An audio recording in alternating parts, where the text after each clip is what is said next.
Guys, welcome back to my channel. आज है 14 नवंबर 2021 और दिन है संडे।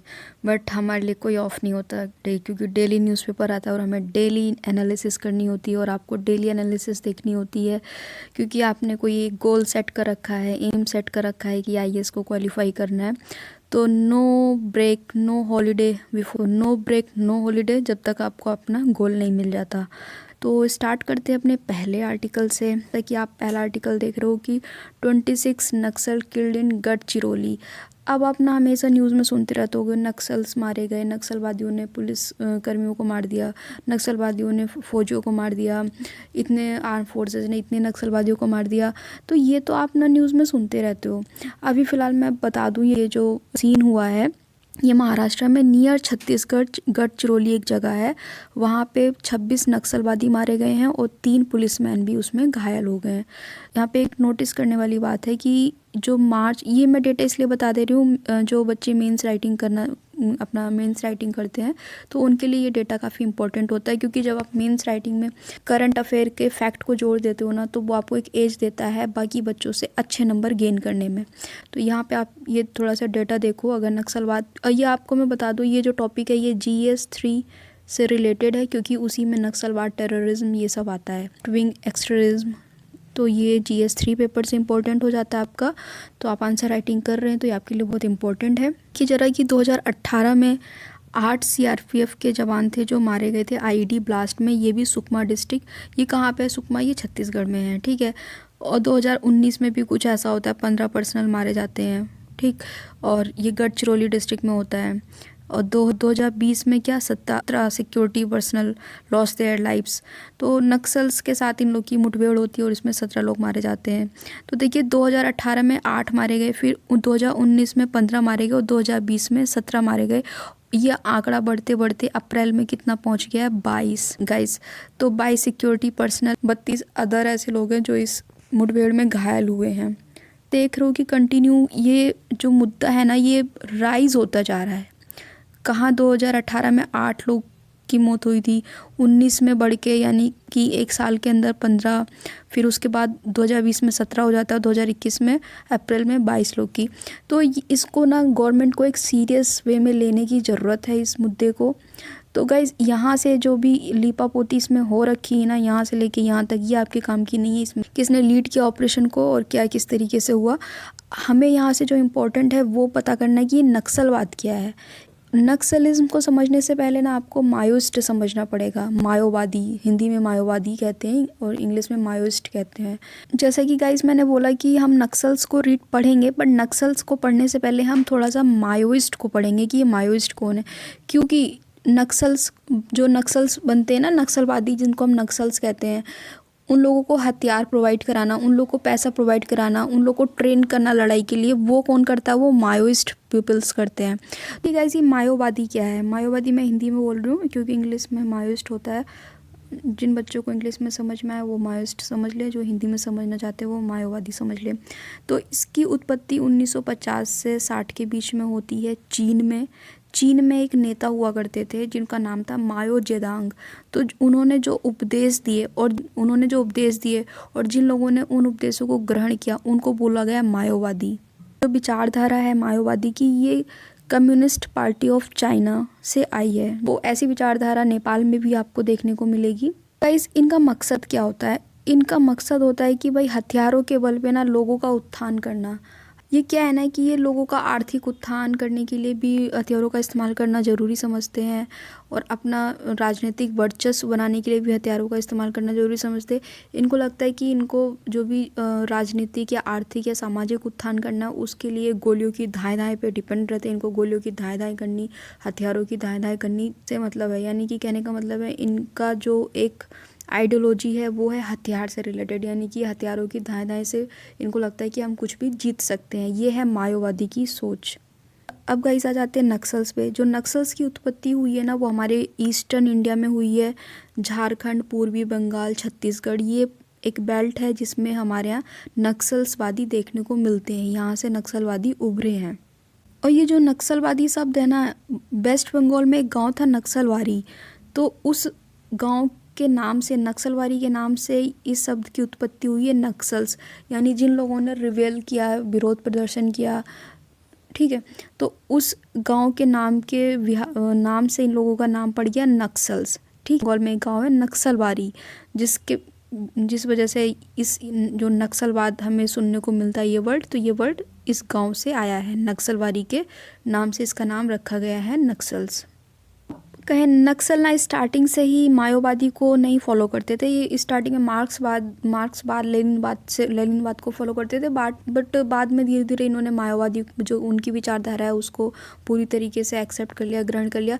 और माओवादी क्या है, वो चाहते हैं कि उनका अधिकार हो, उनका नियंत्रण हो सरकार पे, सरकार उनके अकॉर्डिंग चले, राज्य में उनकी सरकार चले और पूरे देश में उनकी विचारधारा का वर्चस्व हो। तो ऐसा ये माओवादी चाहते हैं। अब ये नक्सलवादी क्या चाहते हैं, माओवादी का तो समझ में आ गया, नक्सलवादी चाहते हैं कि उनका वर्चस्व उनका हो, उनका अधिकार हो उनके वर्चस्व पे।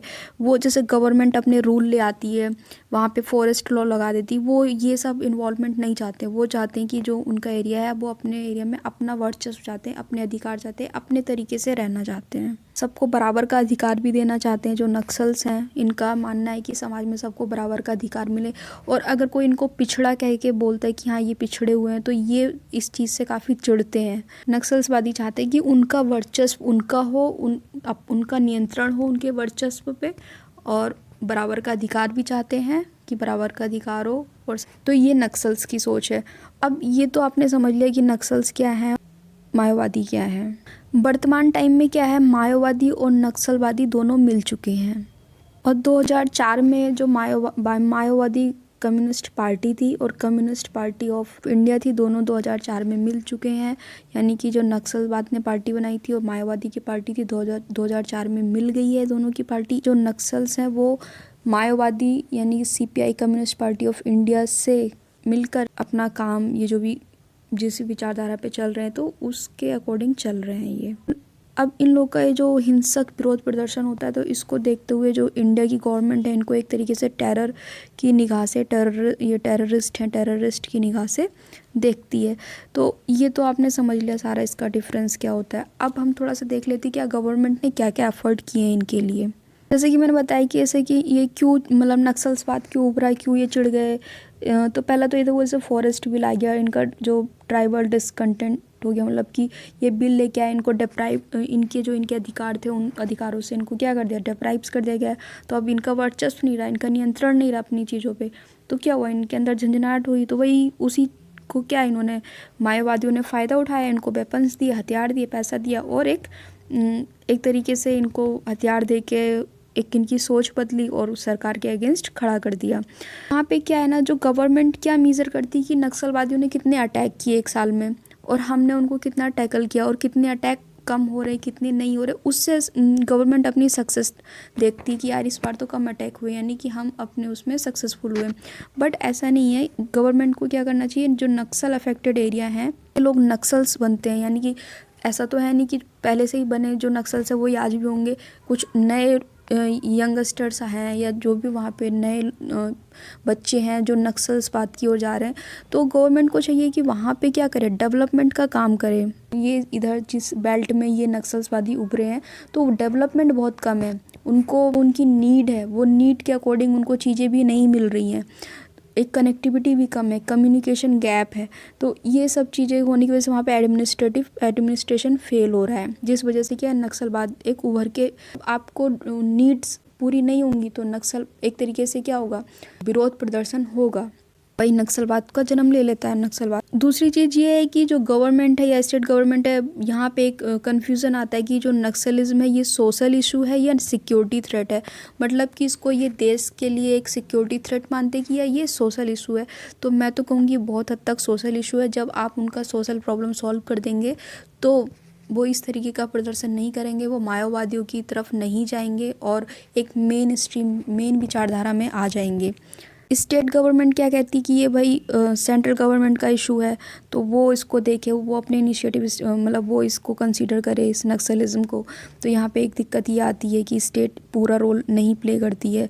अब देख लेते गवर्नमेंट ने क्या क्या स्टेप उठाए। तो एक ग्रीन हट ऑपरेशन चलाया गया था 2010 में। क्या गया था, बहुत ज़्यादा सिक्योरिटी को डिप्लॉय किया गया था करीब 223 डिस्ट्रिक्ट्स में ये अफेक्टेड, जो नक्सल अफेक्टेड एरिया थी, वेस्ट बंगाल, छत्तीसगढ़, इधर साइड में, तो वहाँ पे इनको लगाया गया था उन सबकी 223 डिस्ट्रिक्ट्स में 2010 में। नक्सलवादियों को कम करने के लिए और क्या स्टेप उठाए, और स्टेप उठाया रिलीफ एंड रिहेबिटेशन पॉलिसी। ये सबसे अच्छी पॉलिसी मुझे लगी, रिलीफ एंड रिहेबिटेशन पॉलिसी। इससे क्या होगा, जो नक्सलिस्ट हैं उनको मेन स्ट्रीम में लाने का काम किया गया इसके थ्रू। गया है गवर्नमेंट की तरफ से एस्पिरेशनल डिस्ट्रिक्ट प्रोग्राम चलाया गया है जो 2018 में लॉन्च किया था। ऐसे ही अगर कंटिन्यूस एफर्ट गवर्नमेंट करती रहेगी तो कहीं ना कहीं जो वायलेंट अटैक हो रहे हैं नक्सलवादी के, वो क्या हो जाएंगे, कम हो जाएंगे। यहाँ से आपको नक्सलवाद समझ में आ गया होगा और क्यों ये इतना डिस्टर्बेंस होता है इनको, गवर्नमेंट क्या कर रही है। तो आई होप ये आर्टिकल आपको समझ में आ गया। अब चलते हैं नेक्स्ट आर्टिकल पर। ये नेक्स्ट आर्टिकल आप देख रहे हो कि Assam rifle officer family killed in Manipur ambush. तो अब इसमें भी ये जो लिपापोती हुई वो तो हमें नहीं समझने की, देखने की ज़रूरत है। यहाँ पे भी हमें जो समझना है वो आसाम राइफल के बारे में समझना है। तो देख लेते हैं ये आसाम राइफल क्या है, क्योंकि उससे पहले तो मैं आपको ये बता दूं, जो आसाम राइफल है उस पर डबल कंट्रोल है। डबल कंट्रोल कैसे है, मिनिस्ट्री ऑफ होम अफेयर्स भी इसको कंट्रोल करती है और मिनिस्ट्री ऑफ डिफेंस भी इसको कंट्रोल करती है। जो एडमिनिस्ट्रेटिव कंट्रोल है वो मिनिस्ट्री ऑफ होम अफेयर्स के अंदर है, और जो ऑपरेशनल कंट्रोल है वो इंडियन आर्मी के थ्रू मिनिस्ट्री ऑफ डिफेंस करता है। तो इस पर डुअल कंट्रोल है और ये इशू सुप्रीम कोर्ट में भी जा चुका है। इस पे फाइनल क्या रिज़ल्ट आना है वो अभी नहीं आया है। फ़िलहाल आपको याद रखना है कि ये जो है डुअल कंट्रोल में है। इसको ना 2002 से एक और पूरी इसकी हिस्ट्री बताऊंगी, अभी थोड़ा सा लेटेस्ट पॉइंट समझ लो। 2002 से इसको एक और ड्यूटी दी गई है, इंडिया म्यांमार बॉर्डर की ये गार्डनिंग करता है, जो इंडिया म्यांमार का बॉर्डर है। कहाँ पे लगाई है, इसको डिप्लॉय किया गया बॉर्डर ड्यूटीज़ पे। कहाँ पे, फ्रॉम काराकोरम पास से लद्दाख, जलेपला, अरुणाचल प्रदेश तक। तो ये इंडो चाइना बॉर्डर को तो करता ही करता है, इसको गार्डनिंग करती है। और नई ड्यूटी क्या दी गई थी 2002 में, ये इंडो म्यांमार बॉर्डर को भी as a guard service provide करते हैं। जो आसाम राइफल आप नाम सुनते हो ना, इसकी बिगनिंग हुई थी 1835 में। अंग्रेज़ों के टाइम में क्या होता था, आसाम में चाय वगैरह के बागान लगाए जा रहे थे, कल्टीवेट की जा रही थी चाय। तो उस टाइम पे इसको बोला जाता था कैचर लेवी, ठीक है। इस मिली जो आज हम आसाम राइफल बोलते हैं, तो ब्रिटिश ने जब इसको इनिशिएट किया था, शुरू किया था, तो इसको कैचर लेवी की इस मिलिशिया को बोला गया था कैचर लेवी। चाय वगैरह के खेती की जाती थी, कल्टीवेट किया जाता था। बट जो वहाँ के गवर्नमेंट क्या करती थी, ब्रिटिश गवर्नमेंट, वो वहाँ के लोकल पीपल का क्या मर्जी है, क्या नीड है, वो तो पूछती नहीं थी, वो तो थोपती थी कि तुमको ये करना है, यहाँ पे ये बोना है, यही करना है। तो इसी के चक्कर में जो वहाँ के लोग थे ना, ट्राइबल्स, जो लोग वहाँ रहते थे, गवर्नमेंट के अगेंस्ट में आ गए, हंगामा, काफ़ी विद्रोह करते थे ये सब। तो उन सबको दबाने के लिए ब्रिटिश ने एक फ़ोर्स बना दी, उसको बोला गया कि कैचर लेवी 1835 में। वही आज जाके क्या है, आसाम राइफल, उसको हमने बोला आसाम राइफल्स, ठीक है। तो Assam rifle is a central parliamentary force under the central arm force police force. अब इसके रोल देख लेते हैं, आसाम राइफल के क्या क्या रोल हैं। इसने रोल किया है सिनो इंडिया वॉर जब हुआ था 1962 में, तो इसमें कॉम्बैट रोल में था ये उस टाइम में, एक अच्छी भूमिका निभाई इन्होंने। फिर उसने ऑपरेशन हुआ foreign land as a part of the Indian peace keeping force Sri Lanka में, तो 1987 उसका नाम था ऑपरेशन पवन, यहाँ पे इन्होंने पार्टिसिपेट किया। और पीस कीपिंग रोल तो रहता ही है, जो नॉर्थ ईस्टर्न एरिया है आप जानते हो, वहाँ पे एक तरीके से शांति बनाए रखी जाए, तो पीस कीपिंग रोल निभाती है नॉर्थ ईस्टर्न एरिया में। और 2019 अभी लेटेस्ट 2019 में मिनिस्ट्री ऑफ होम अफेयर ने क्या बोला है कि एक प्रपोजल दिया है कि इसको मर्ज कर दिया जाए इंडो तिब्बतियन बॉर्डर पुलिस के साथ। आईटीबीपी क्या है, आईटीबीपी क्या है, स्पेशलाइज्ड माउंटेन फोर्स है, जो कि बनी थी 1962 में। तो गाइज़ यहाँ से आपको आसाम राइफल पूरी तरीके से समझ में आ गया होगा कैसे ये बना, क्या भी करता है, क्या नहीं करता है। अब हम चलते हैं अपने नेक्स्ट आर्टिकल पर। गाइस जो नेक्स्ट आर्टिकल आप देख रहे हो, ये देख रहे हो कि मुल्लापल्लिया डैम इस आपको पता होगा, मैं पिछले कई दिनों से इस टॉपिक को लेके चल रही हूँ। तो आपको पता होगा कि सुप्रीम कोर्ट में केरला जा चुका है, और केरला ने क्या बोला था सुप्रीम कोर्ट में जाके कि तमिलनाडु से बोलो कि नया डैम बना ले, ये डैम पुराना हो चुका है, इसमें दरारें आ गई हैं, टूट गया तो हमारी इडुक्की डिस्ट्रिक्ट बह जाएगी। वैसे इतना केरला में बाढ़ आई पड़ी है, तो भाई केरला बहुत डरा हुआ है इस डैम को लेके, और ये बहुत पुराना भी है, 126 साल पुराना भी है। ऊपर से अंग्रेज़ों ने बहुत अच्छा काम किया है, लगभग 1000 साल के लिए किराए पे दे दिया है तमिलनाडु को। तो अब तमिलनाडु ने तो भैया अपने हाथ खड़े कर दिए, क्या वो ना तो रिपेयर करा रहा है खुद से, और ना ही नया डैम बना रहा है। केरला एक अच्छा ऑप्शन दे रहा है कि भाई तुम दूसरा डैम बना लेना, वो नहीं बनाना चाहता तमिलनाडु। अब तमिलनाडु क्या कर रहा है, तमिलनाडु ने भी सुप्रीम कोर्ट में क्या बोल दिया है कि भाई जो मुल्लापेरियार डैम है ना वो पूरी तरीके से सेफ़ है। ऐसा उसको ऐसा वैसा मत समझो, पूरी तरीके से सेफ़ है। तो मतलब इनका कहना है कि मुल्लापेरियार डैम की वजह से केरला में कोई इशू नहीं होगा। ये वाटर लेवल 142 फीट ऊंचा रखते हैं, यानी कि जो एक्चुअल एक रेंज दी गई है उससे ऊपर रखते हैं, तो यानी उससे भी कोई फ़र्क नहीं पड़ता, क्योंकि ये सेफ्टी पर्पस से बहुत अच्छा बनाया गया है। ये तमिलनाडु का कहना है कि ये सेफ़ है, इससे कोई ख़तरा नहीं है। तो अभी फ़िलहाल ये ऐसा इस तरीके से करके डिबेट चल रही है सुप्रीम कोर्ट में। तो अभी फ़िलहाल इतना ही। तो ये भी तमिलनाडु का स्टेटमेंट था जो मैंने आपको बता दिया। तो इसमें भी कुछ और नहीं है, कुछ जो भी रिज़ल्ट आएगा जब आएगा तब देखेंगे। अभी आपको इशू समझ में आ गया होगा मुल्लापेरियार का क्या इशू चल रहा है। अब हमने एक थोड़ा सा एक GS4 आपके एथिक्स पेपर से रिलेटेड है, तो मैं ये न्यूज़ आपके साथ डिस्कस कर लेती हूँ।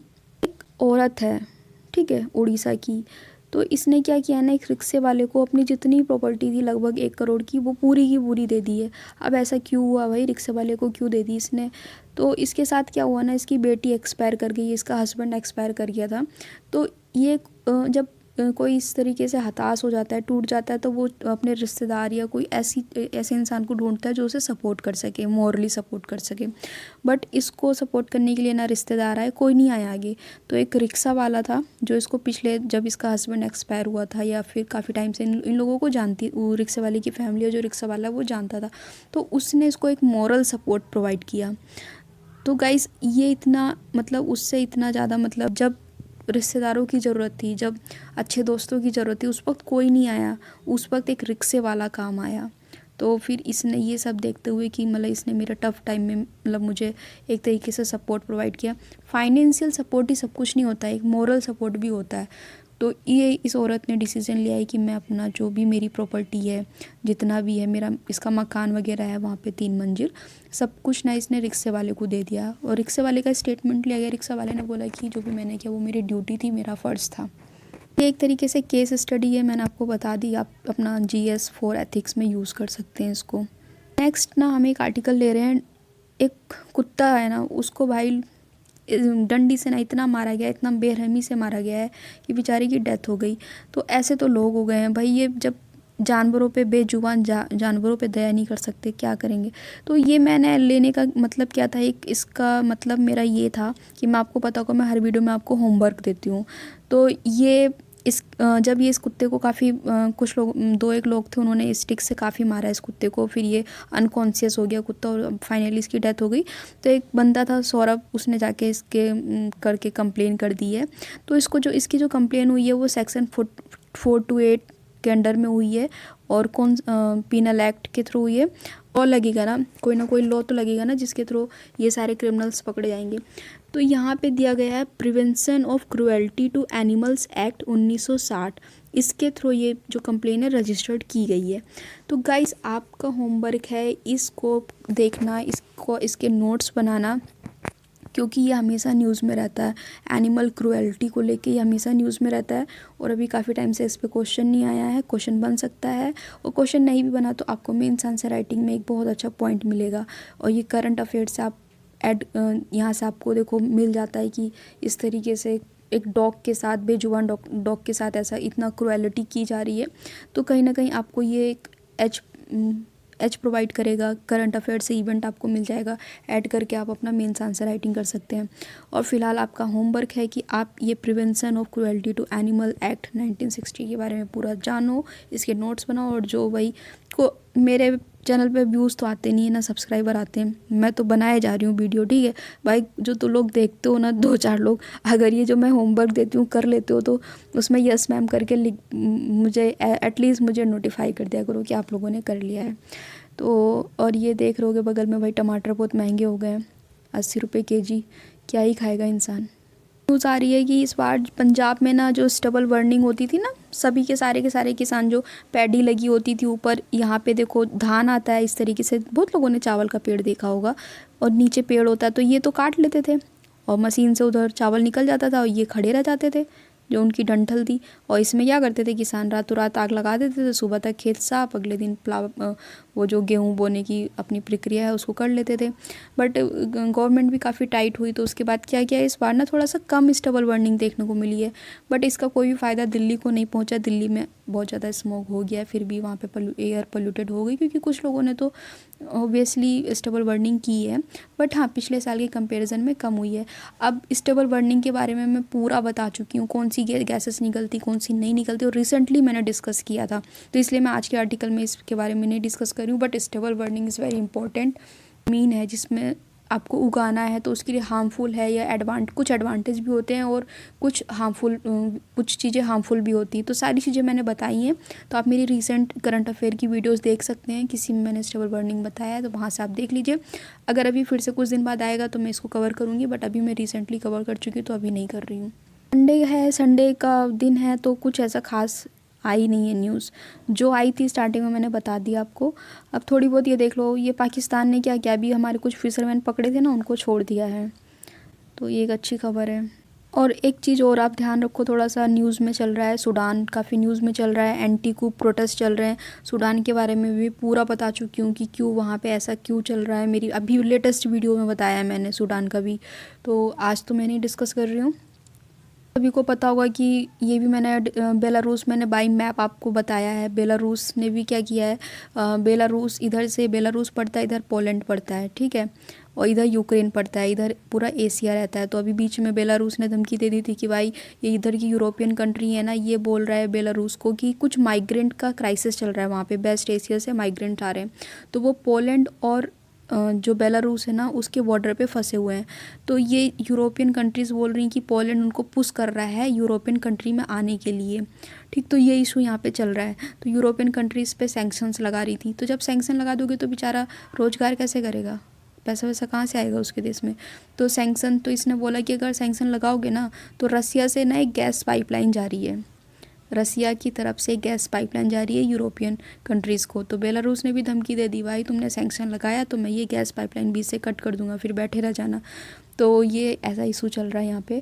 तो अभी फ़िलहाल, तो अब बीच में अभी 2 दिन पहले क्या किया गया, रसिया ने और बेलारूस ने ना पोलैंड और बेलारूस के बॉर्डर के पास में एक नेवल एक्सरसाइज भी की थी। और आज पुतिन ने यहाँ पे एक स्टेटमेंट भी दे दिया है कि जो बेलारूस, जो वेस्ट एशिया से माइग्रेंट क्राइसिस हो रही है उसके पीछे बेलारूस नहीं है, बेलारूस नहीं पुश कर रहा है यूरोपियन कंट्री में जाने के लिए। तो यानी कि यहाँ पे रसिया कहीं ना कहीं बेलारूस को सपोर्ट करता हुआ नज़र आ रहा है। तो ये आप थोड़ा सा माइंड में रखिएगा, ये एक ऐसा इशू चल रहा है हमारे वर्ल्ड में। गाइस एक न्यूज़ मैं आपके साथ डिस्कस करना चाह रही हूँ। जैसे यहाँ पे एक न्यूज़ आई है, stop misleading ads on crypto. तो गवर्नमेंट ने कोई एक स्टेटमेंट दिया है कि मिसलीडिंग एड ना बनाइए क्रिप्टो करेंसी को लेके, क्योंकि आप भी टीवी में देख रहे होगे क्रिप्टो करेंसी को लेके एड्स आ रहे हैं। तो गवर्नमेंट ने थोड़ा सा यहाँ पे दिया है। तो अब यहाँ पे न्यूज़ में तो ऐसा कुछ नहीं है, जो मैं आपको बताऊँ वो आपके काम का है। एक ना कुछ दिन पहले एक रिपोर्ट आई थी, तो वो उस रिपोर्ट के बारे में मैं आपको बता देती हूँ, वो आपके काम की है। पोर्टल है ब्रोकर, उसने एक conduct I study crypto currency को लेके। तो इसने एक इंडेक्स बनाया, तो उसमें क्या किया, से क्या पता चलता है कि 10 करोड़ से ज़्यादा, India has the largest number of crypto owners. तो आप समझ रहे हो 10 करोड़ से ज़्यादा क्रिप्टो ओनर्स इंडिया में हैं। और ये फॉलो करते हैं, फॉलोड बाई, पहले यूएस है नंबर 1 पे, उसके बाद रसिया है, ठीक है। तो कहने का मतलब है कि 10 करोड़ से ज़्यादा ओनर हैं क्रिप्टो के यहाँ पे इंडिया में।